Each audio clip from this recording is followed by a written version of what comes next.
Boa noite, espectadores, espectadoras da TV Jovens Cronistas. Sejam bem-vindos a mais um Resenha na História, né? Uma terça-feira aqui com o professor Ulisses Santos, né? A Resenha na História de terça-feira, né? Eu gosto de tratar assuntos sociais com o professor Ulisses e aproveitar, né? Toda uma gama de conhecimento, de experiência que ele tem, né? 20 anos de experiência como educador. Então, eu trago esses assuntos aqui do meio social no território brasileiro e a gente bate um papo, né? Então, hoje o assunto vai ser sobre violência, né? Violência contra minorias e violência contra a mulher, né? É provado, né, que antes da pandemia nós já estávamos passando por uma crise financeira, né, uma crise econômica, né, e além da crise econômica já tínhamos aí, né, um distúrbio social, né, que estava ocorrendo, né, incentivando a violência contra minorias e contra as mulheres, né, justamente por causa do discurso ao qual o Bolsonaro sempre assinou embaixo, né, um discurso a favor da violência, um discurso armamentista e, um certo ponto, até fascista, né. Depois, quando chegou a pandemia, né, o confinamento, né, a quarentena, né, exacerbou não só, né, a desigualdade social, né, a crise econômica que já estava ocorrendo, mas também a violência, né. Nós vemos aí, por meio das redes sociais, vídeos, né, que aparecem, né, os homens destratando mulheres, né, por meio até de violência física, né. Estamos vendo aí o caso Robinho, que é um caso a se pensar, né. Vemos aí também violência contra os homossexuais, violência contra negros no destino. Então, essa crise do coronavírus exacerbou esse discurso já do Bolsonaro, né? E há um tempo atrás, né, temos aí, né, uma cena horrorosa, né, do Jair Bolsonaro tomando um refrigerante, né, de origem nordestina, ao qual ele incentiva também a homofobia, né? E diante disso tudo, né, trouxe hoje o resenha aqui, né, o professor Ulisses Santos, que tem uma larga experiência aí, né, em escola pública.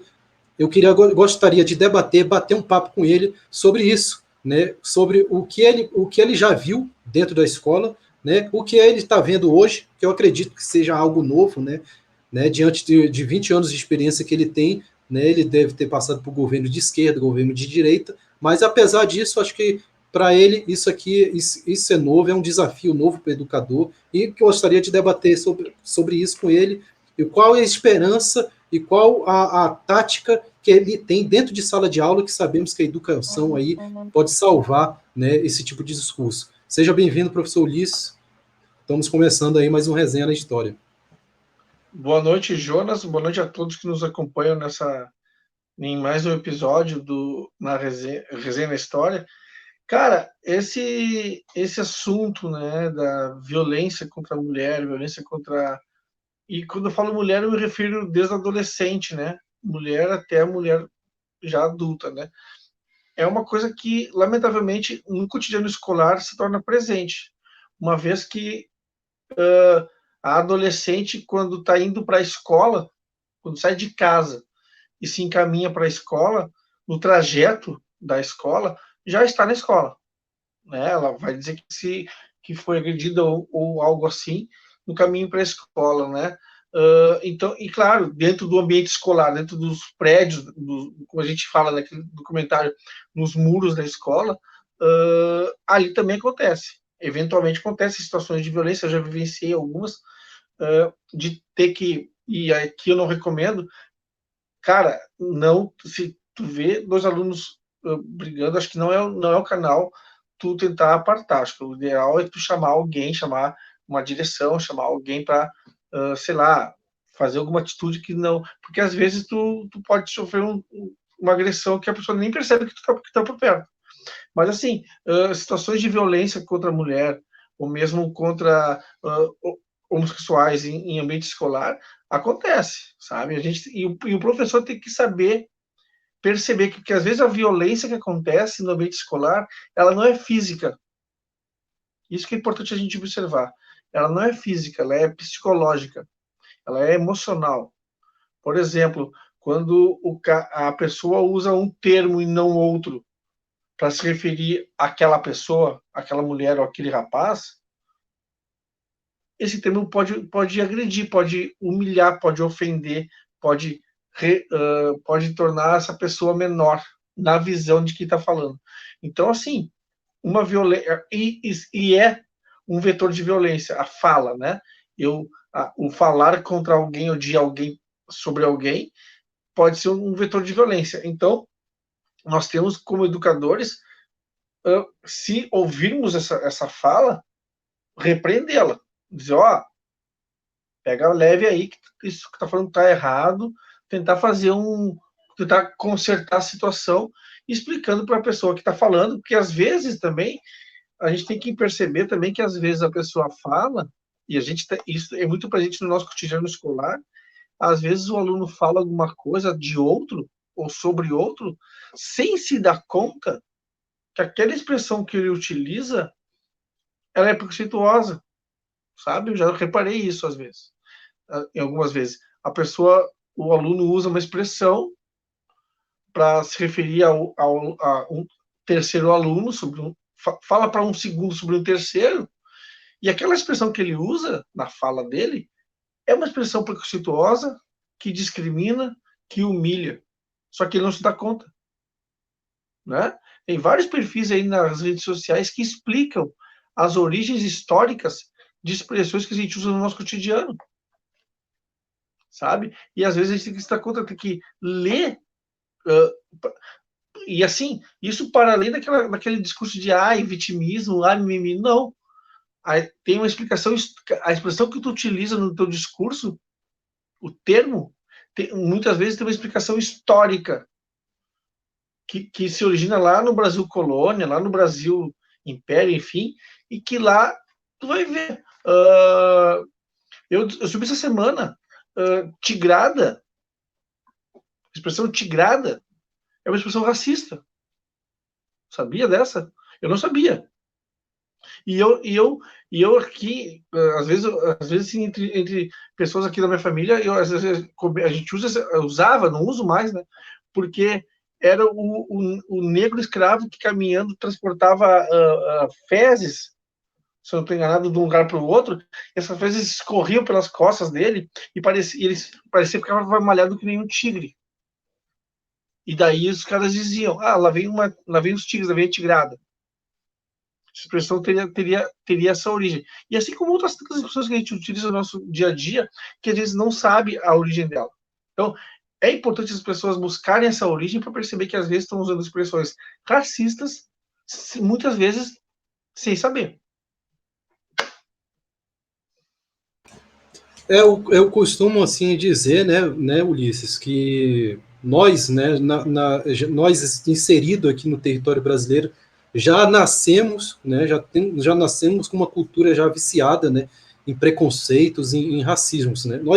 Nós todos, né, temos um resquício do racismo, né, e nós temos que viver lutando contra isso no cotidiano, né. E como educador, nós temos que lutar contra isso no cotidiano, né, contra o patriarcado, contra o racismo, né, respeitando as minorias, e ao mesmo tempo temos que educar, né, passar, né, a nossa luta para nossos alunos, né. E a gente chega, por exemplo, a internet ela ajuda muito, né, a internet tá aí, né, mostrando o que é bom e o que é ruim, né, ao dobro, né. Então, assim, a gente está vendo aí um aumento na criminalidade, né, nos crimes contra as mulheres, nos crimes, né, de violência contra os homossexuais, os negros, os nordestinos, né, e ao mesmo tempo a gente vive um discurso, uma narrativa hegemônica que, de certa forma, ameniza o que está acontecendo, né, dá aval a isso que está acontecendo, né,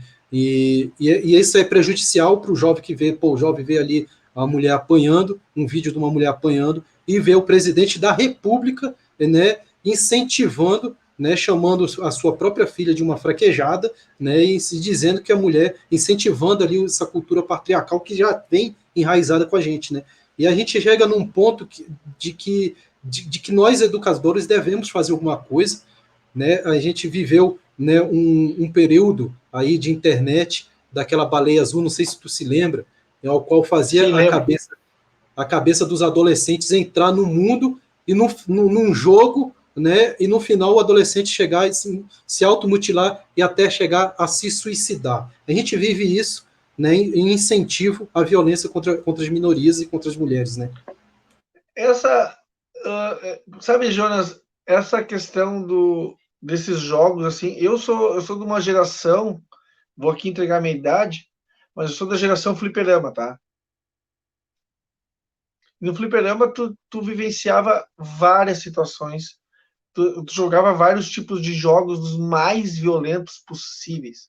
Eu lembro que uma época, nos anos 90, acho que era nos 90, já estava começando a internet a caminhar no Brasil e tudo, e se lançou um jogo, os mais antigos devem lembrar, chamado Carmageddon. E o jogo Carmageddon, ele resultava, o objetivo dele era o seguinte: atropelar as pessoas. Tá? Então, assim, quanto mais pessoas tu atropelasse, mais pontos tu fazia. Detalhe: se tu atropelasse uma pessoa de idade, uma criança, ou coisa, tu ganhava mais pontos. Baixo, virou uma polêmica monstruosa. Eu nunca vi o Carmageddon, não cheguei nem a jogar, mas eu acho assim, ó, eu acho que eu atribuí um, um, um espírito, um ambiente de sociopatia ou de violência de alguém a um jogo, é mais ou menos como eu atribuí, por exemplo, que um cara vai se matar porque ele ouviu o Suicide Solution do Ozzy Osbourne. Cara, tava ali já. A música ou o jogo, para mim, é um detalhe a mais, mas já tava ali na pessoa, sabe? Agora, sim, porque às vezes, cara, por exemplo, esse caso desse baleia azul, não sei o que, que tu citou, às vezes é tanto escarcel que fazem, cara, tanta grita que fazem em torno, que chama mais atenção por causa da gritaria que estão fazendo, sabe? Eu acho assim, eu acho que os pais têm que se dar conta, às vezes, que. Repara o que o teu filho tá olhando na internet, cara. Repara que o teu. Mesmo filho que seja adolescente, sabe? Não custa, cara. Não custa dar uma cercada, dar uma olhada, cara. Porque às vezes, cara, ele tá vendo. Jonas, ele tá vendo uma coisa que tu vai ter que questionar. Ô, meu, o que tu tá vendo aí, cara? Eu acho que é papel de pai, acho que fazer isso também. Sabe? Papel de mãe, papel de educador, papel de educador. Porque às vezes o cara é educador, é professora no ambiente escolar, e em casa é totalmente relapso. Em casa dá de ombros. Não, cara. Tu é tão educador em casa quanto tu é na escola e vice-versa. Tu é tão pai em casa quanto tu é na escola. Eu vou para a escola em que eu leciono e eu vejo aquele aluno lá de 16, 17 anos, porque isso é meu filho. Ou eu vejo meu filho daqui a uns anos daquele cara ali. Sabe? Então eu tenho que ter essa visão, sabe? De pai e professor. Aqui em casa, quando tem que ter atividades da escola, meu filho sofre pênalti, né, cara? Vamos lá e vamos fazer fazer o negócio direito. Ele tem que fazer. A mesma coisa quando ele tá na internet, eu fico de longe, só né, olhando as coisas que estão fazendo. Porque assim, cara, tu tem que estar cuidando. Eu acho que a palavra é essa. Tu tem que cuidar onde que teu filho acessa, o que teu filho acessa. Eu acho que é um pouco isso. É interessante, Ulisses, quando você entra por exemplo, no exemplo do Baleia Azul, que nós demos muita ênfase, né?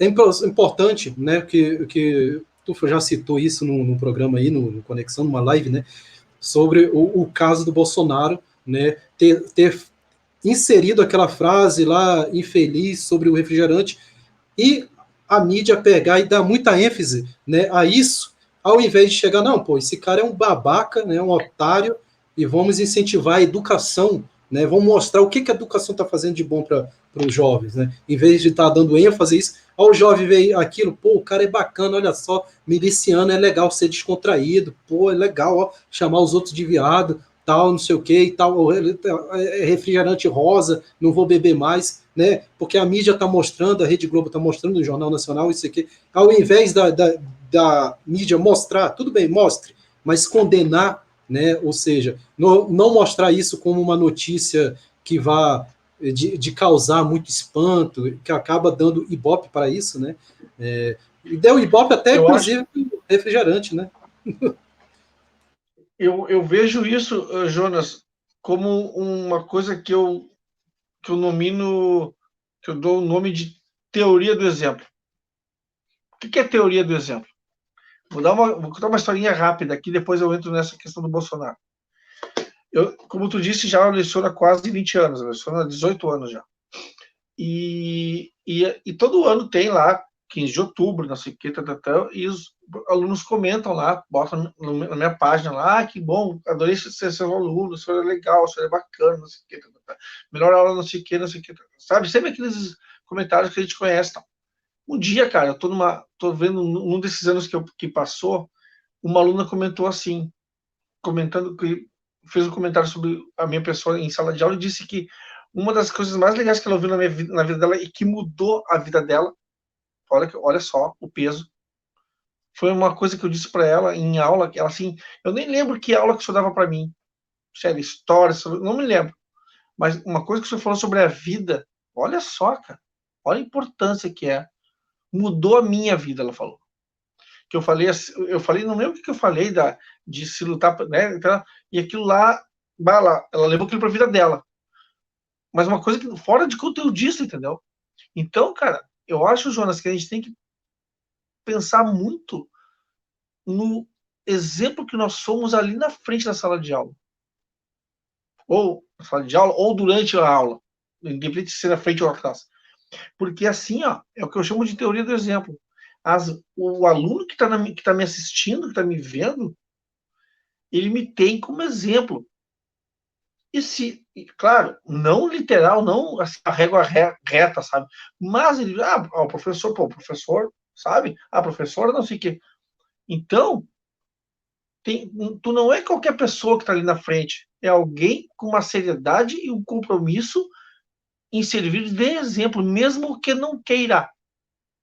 Se tu acha que tu não é um exemplo, cara, pro aluno que tá te assistindo, não faz o que tu vai fazer. Não dá aula. Porque o teu lugar não é ali. O teu lugar é em outro lugar, menos ali.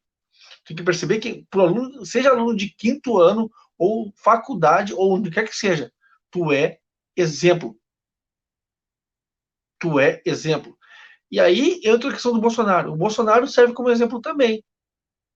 Ora, se o presidente fala esse tipo de coisa, eu também posso falar. Não é? Se o Bolsonaro diz esse tipo de coisa, esse tipo de impropério, esse tipo de bobagem, eu também posso falar. Se ele pensa assim, eu posso pensar. Só que assim, né, cara?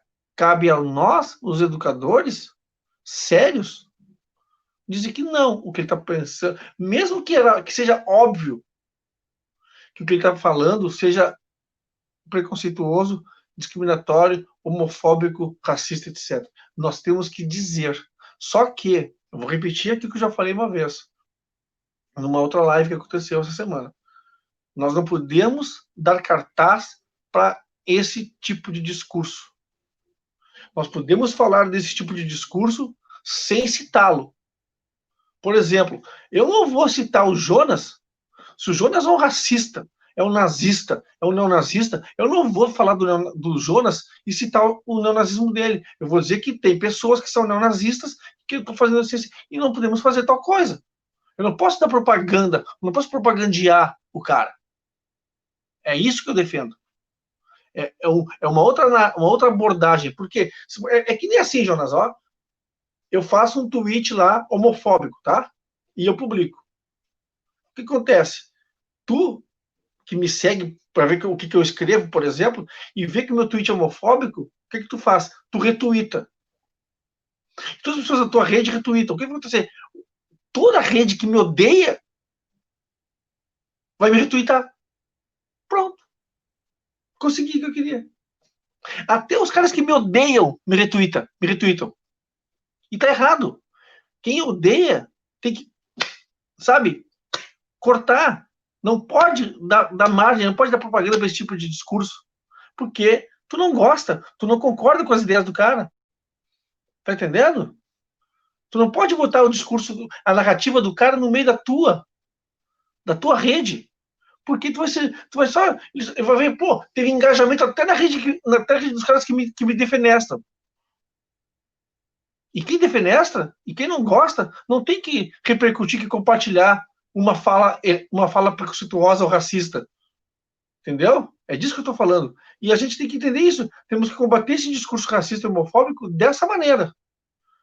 Abafando ele, sem deixar com que ele se propagandeie e se espalhe. É engraçado, né, Ulisses, que as redes sociais, né? Não, tudo bem, tem um trabalho da mídia, né? Que a mídia hegemônica, principalmente é hegemônica, ajuda muito esse discurso, né? Não sei se é para não sei se é para criar contradições dentro do sistema, né, mas ela ajuda muito o discurso como do Bolsonaro. Mas é interessante, né, como você falou aí, né, o algoritmo dessas redes sociais também ajudam, né, por exemplo, o nosso trabalho aqui no YouTube. O nosso trabalho é levar informação, né, informação que seja relevante para ajudar o Brasil a crescer, no caso, né.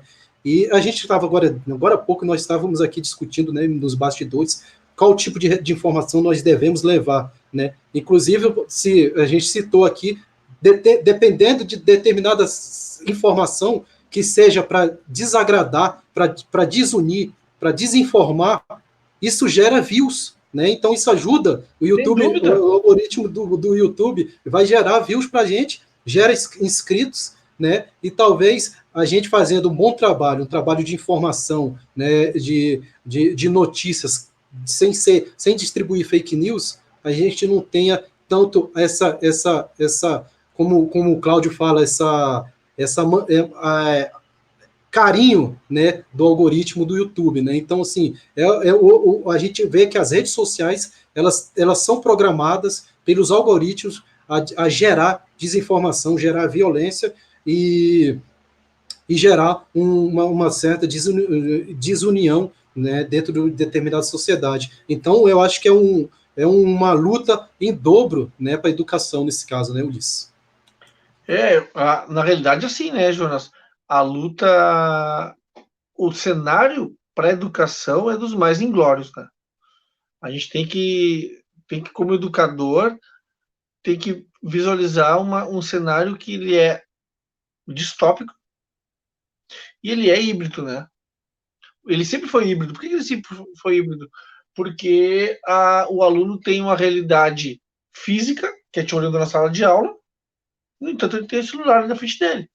Uma rede social, enfim, uma rede de Wi-Fi, etc. E assim, né, cara, tu tem que ter uma dupla abordagem, né? Tem que tornar a tua aula. Claro que isso é um debate que agora talvez seja até inoportuno e inócuo, porque nós estamos num período que vai. A educação que vai sair da pandemia é um outro ambiente, outro cenário, outro tipo de educação. Porém, a escola continua sendo aquela escola do século XVIII. É isso que é importante. A escola que vai sair a escola que vai sair tem que ser repensada, porque o tipo de educação, assim, ó, o tipo de educação que vai vir, que vai acontecer no pós-pandemia, quando acontecer, não sei se vai ser ano que vem, é uma. Mas o ambiente escolar, ele ainda é do século XVIII. Saca? Professor na frente, ó, o lápis aqui.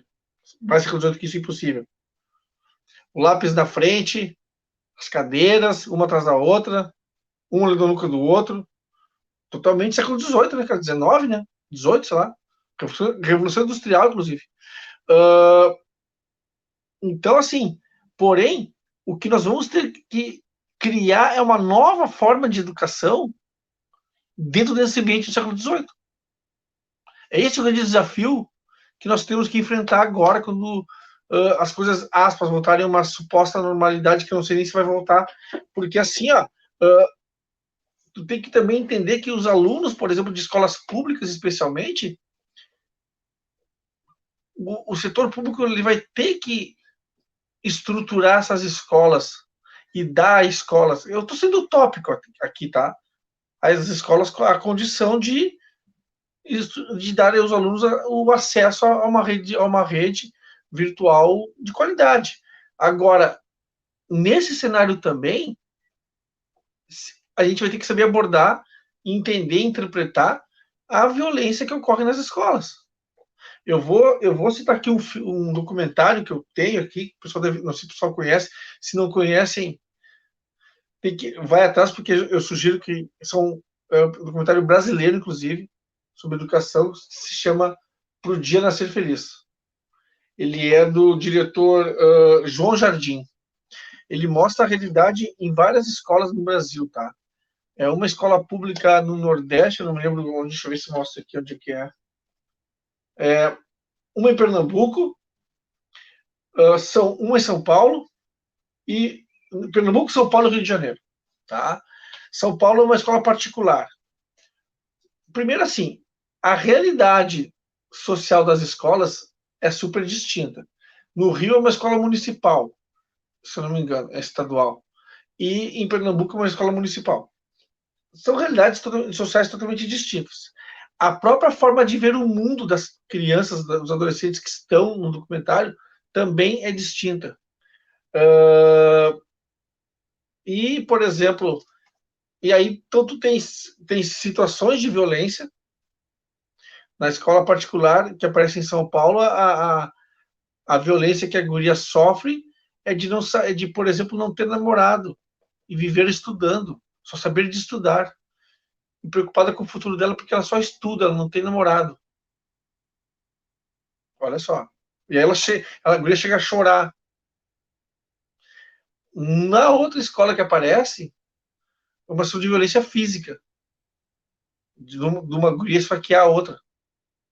Isso aparece o áudio, a guria falando assim. Quer dizer, são realidades totalmente distintas, né? E a violência muito presente. Eu lembro que na época do Orkut ainda, eu consegui contatar com uma das gurias desse documentário, de uma das gurias que morava em Pernambuco, que fazia poesia e tudo mais, e depois veio estudar em São Paulo. E é bem legal, assim, cara. É um documentário que eu recomendo muito para as pessoas procurarem no YouTube, talvez tenha, Pro Dia Nascer Feliz. E tem outro documentário também, que aí é um documentário europeu, sobre educação também, que se chama Entre os Muros da Escola. Tu deve conhecer. Que trata justamente essa realidade de um professor de sociologia numa escola pública francesa. Só que assim, o que eu assisti, né? Eu assisti esse documentário e eu cheguei à conclusão, cara, que somos todos muito iguais. O capitalismo e a globalização nos tornou muito iguais. O mesmo aluno, tanto é que assim, né, cara? O mesmo aluno, o mesmo tipo de aluno, não é o aluno, o mesmo tipo de aluno que está na minha aula aqui em Porto Alegre, com a mesma postura, tá lá em Paris, tá lá em Nova York. Sabe? Porque ele usa a mesma roupa, ele pensa as mesmas coisas, é muito. Cara, eu fiquei assim, eu concluí que só muda o idioma, Jonas. Só muda o idioma. Porque o enfrentamento à realidade que há até de opinião deles é muito semelhante. É muito semelhante. Agora, claro, volto a repetir, nós temos que entender e saber interpretar e enfrentar as situações de violência que acontecem nas escolas. Que tipo de aluno nós vamos receber, especialmente nas escolas públicas, que é onde eu trabalho, no cenário pós-pandemia, no ambiente pós-pandemia, eu não tenho a menor ideia. Se tu me perguntar, eu vou dizer, não sei. E realmente eu não sei. Na realidade, Jonas, vou ser mais assim, vou me arriscar mais, tá? Ninguém sabe. Se alguém te disser que sabe que tipo de aluno vai entrar na escola no período pós-pandêmico, ou no primeiro momento pós-pandemia, vai estar mentindo. Vai chutar, vai estar chutando. E como o chute é qualquer coisa que vale tudo, né, cara? Pode chutar. Vai vir um aluno para cá, tipo assim, vai vir um aluno na escola pública, na escola depois da pandemia, um aluno mais seguro, mais confiante. Tu não sabe, cara. Tu não pode dizer esse tipo de coisa, cara. Pode ser um aluno inseguro, pode ser um aluno confiante, pode ser um aluno... Tu não sabe. É chute, é balão. Então nós temos que entender, nós temos que ir com calma e tentar interpretar esse aluno. E aí tu entra nesse cenário educacional todo, também como é que tu vai enfrentar, como é que tu vai discutir e combater a questão da violência nas escolas, nesse mundo pós-pandemia. Né, e como eu falei, né, a pandemia, né, ela exacerbou mais esse discurso, né, mas a gente deve levar em consideração, né, por exemplo, o exemplo dos Estados Unidos, né, os Estados Unidos tem um discurso armamentista forte, né, tanto é que em volta e meia a gente vê alunos entrando armado dentro de escolas e fazendo chacinas, né, eu lembro de um documentário que eu vi, né, que se chamava O Atentado em Columbine, né? Sim, tiros de Columbine. Isso, Tiros em Columbine, que falava aqueles alunos lá e botaram até a culpa no Matrix, levaram a culpa para o Marilyn Manson e não sei o quê, mas não, o documentário mostra que a culpa é por causa dessa política armamentista levada pelos norte-americanos, né? E incluída hoje aqui no Brasil, né? E depois de 2019, né, tivemos aí vários atentados, acho que, se eu não me engano, 2 atentados de alunos entrando armados e chacinando os outros colegas dentro do colégio, né, Ulisses? Tu falou agora do Tiros de Columbine, eu me lembrei de outro, que na realidade, se eu não me engano, é baseado em Tiros de Columbine, no evento de Columbine, mas é uma dramatização. Aquele filme do Gus Van Sant chamado Elefante, que aparece a mesma coisa, o mesmo momento, né, de várias visões, né, em várias formas de ver, né, tipo assim, com vários personagens passando pela mesma situação. É assim, né, cara, a gente tem que entender que o adolescente, ele tenta sempre se provar, e provar para o outro, e se provar para o grupo, entendeu? Dizer assim, não, eu posso, eu quero me inserir nesse grupo, eu preciso me inserir nesse grupo, eu sou o cara que tem que se inserir nesse grupo. E às vezes ele precisa provar isso, né? Precisa provar isso. A gente tem que entender um pouco isso também, tem que saber interpretar esse tipo de situação. Agora, volto a repetir, nós temos que saber, como educadores, ou até assim, Jonas, eu vou mais além. Nós não sabemos que professor vai sair da pandemia. Que tipo de professor vai entrar na sala de aula presencial na pós-pandemia? Não sei. Pode ser também um professor inseguro, pode ser um professor com vários problemas, pode. Então, assim, tudo para mim, tudo, Jonas, é uma grande, enorme, gigantesca, amazônica, oceânica incógnita. Quem estiver dizendo que sabe, está mentindo ou está chutando. Está, no mínimo, sendo assim, está se pondo sob um risco muito, muito grande, porque ninguém sabe, cara. E essa lógica armamentista que tu comenta, essa lógica de violência, ela é presente. Se ela é presente num país de primeiro mundo, um país de ponta, que é o caso dos Estados Unidos, ou mesmo uma potência europeia, sei lá, Alemanha, Paris, França, etc., em países de terceiro mundo, em países onde o exemplo, eu volto à teoria do exemplo, o exemplo é o pior possível, que diz respeito ao governo, é como eu digo, se o meu líder, se o meu presidente, se a pessoa que me governa usa um discurso desse tom, ele me dá a liberdade de fazer o que eu bem quiser nesse mesmo nível, né? Então, assim, a luta é que nem a luta da educação, e quando eu falo educação, eu incluo os educadores de modo geral, educadoras e profissionais da educação, para enfrentar essa violência que começa num discurso homofóbico, racista, preconceituoso, xenofóbico, etc., e que acaba ou passa pela sala de aula e pela mentalidade dos alunos, essa luta, cara, não sei se ela termina, mas ela já começou.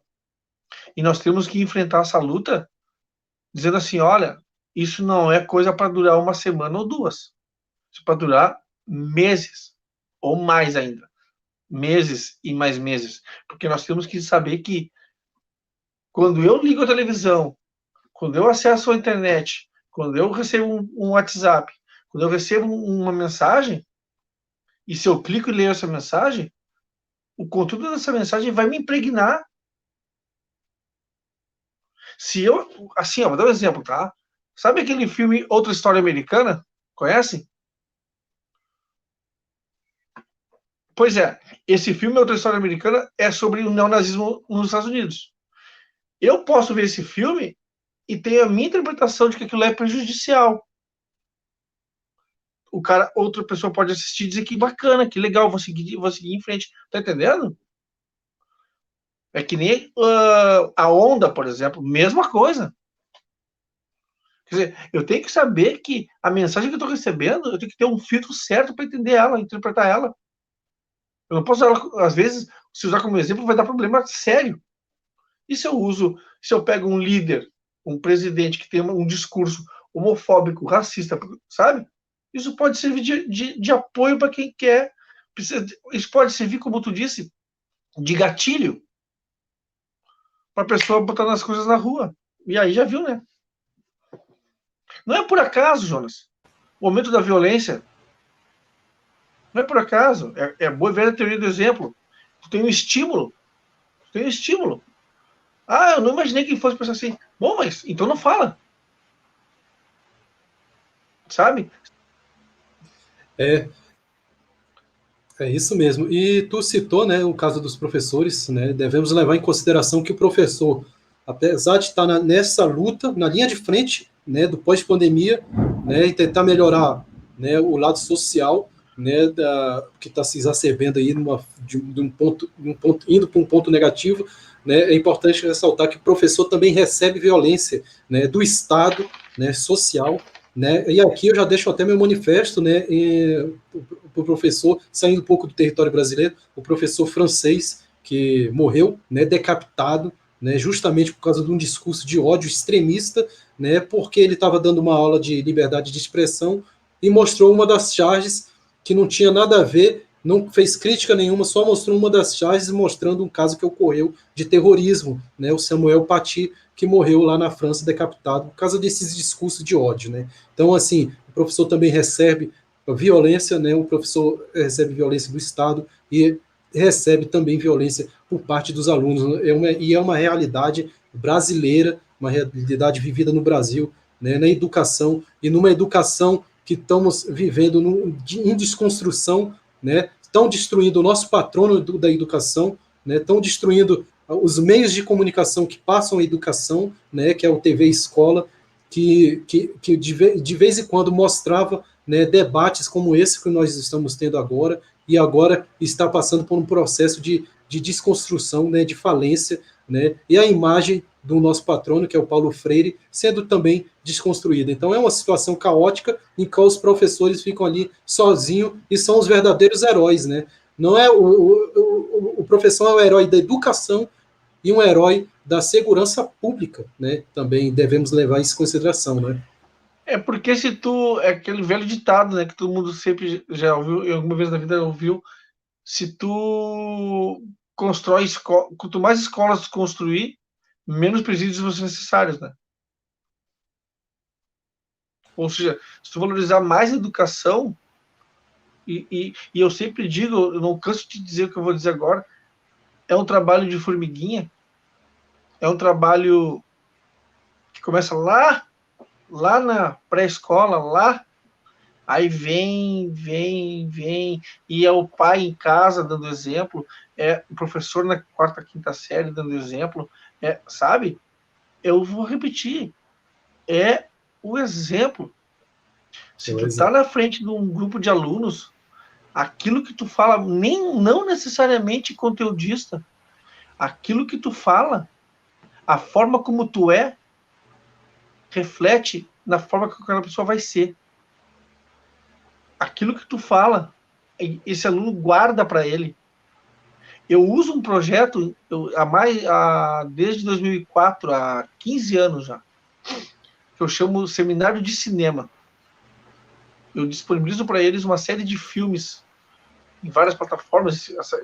Esse seriado, esse seminário já saiu desde o VHS e hoje está no streaming.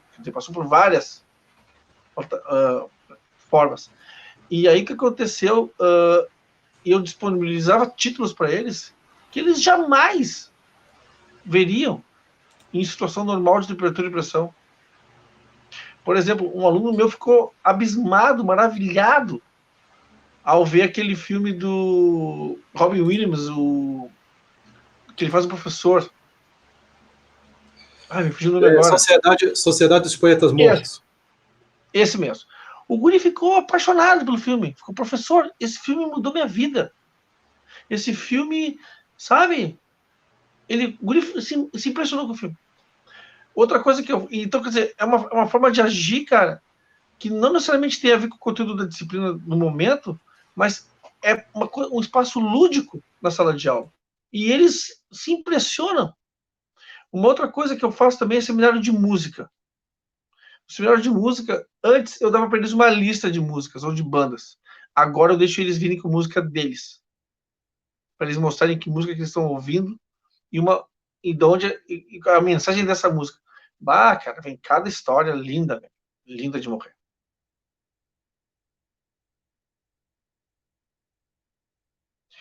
Então, o que eu ia dizer para vocês, assim, que eu acho importante é que as pessoas devam entender a realidade da escola como um lugar, por exemplo, que as famílias devam se inserir com mais força.